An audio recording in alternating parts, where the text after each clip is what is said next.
So you've probably heard, don't judge a book by its cover. Jesus made a similar point, but even more true. What's inside is what matters.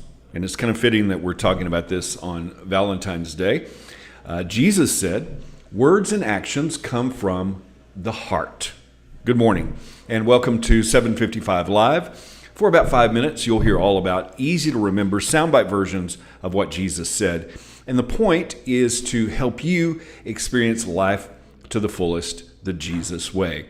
From our weekday Bible plan at bible.today.church, today's Jesus Said comes from Matthew 12, 33 through 35. But we're going to read through verse 37 for some more context this morning. And we'll start reading from the New Living Translation in Matthew 12:33. A tree is identified by its fruit. If a tree is good, its fruit will be good. If a tree is bad, its fruit will be bad. You brood of snakes, how could evil men like you speak what is good and right? For whatever is in your heart determines what you say.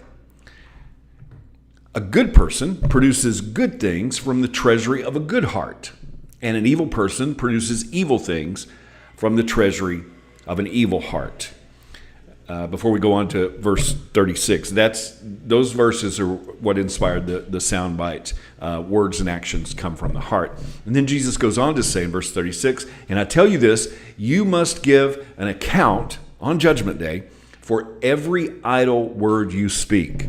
The words you say will either acquit you or condemn you. So Jesus is making a pretty intense point here about how important this is. And I think the question that we need to ask ourselves is, where's the fruit?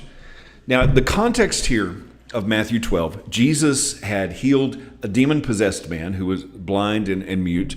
And the Pharisees, the religious leaders of the day, said that he had done this by Beelzebub, a name for the adversary, for Satan. And Jesus responded that a divided kingdom won't last.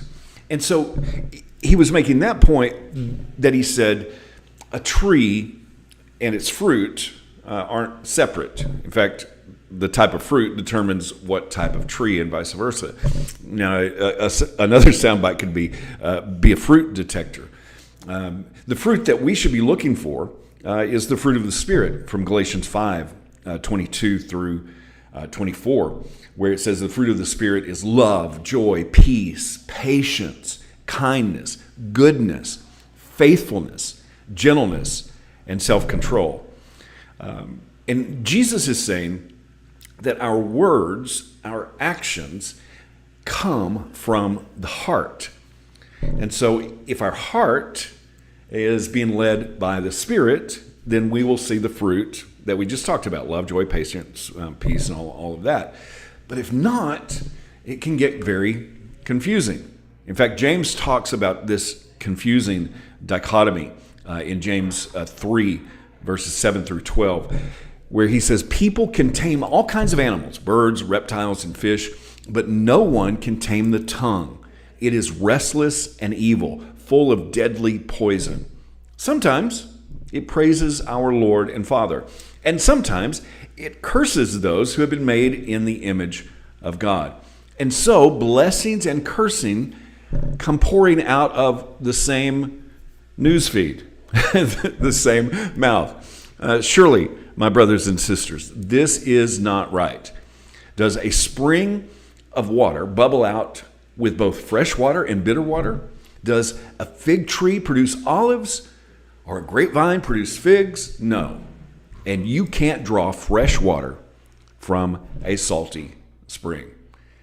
You see, the point is, it's all about the fruit. Jesus said in Matthew 15 that the things that come out of the mouth come from the heart.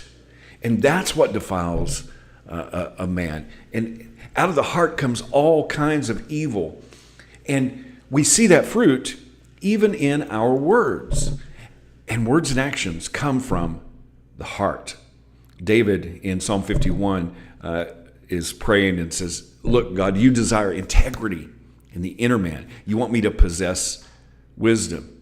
Jesus in Matthew 7 said that there will be many that in that day that say, Lord, Lord. But because they didn't do what Jesus said, he's going to say, depart from me. I never knew you.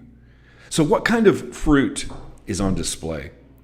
A good tree can't bear bad fruit, and a bad tree can't bear good fruit. So we can tell the difference by the fruit. Jesus said, words and actions come from the heart. How can you put that into action today?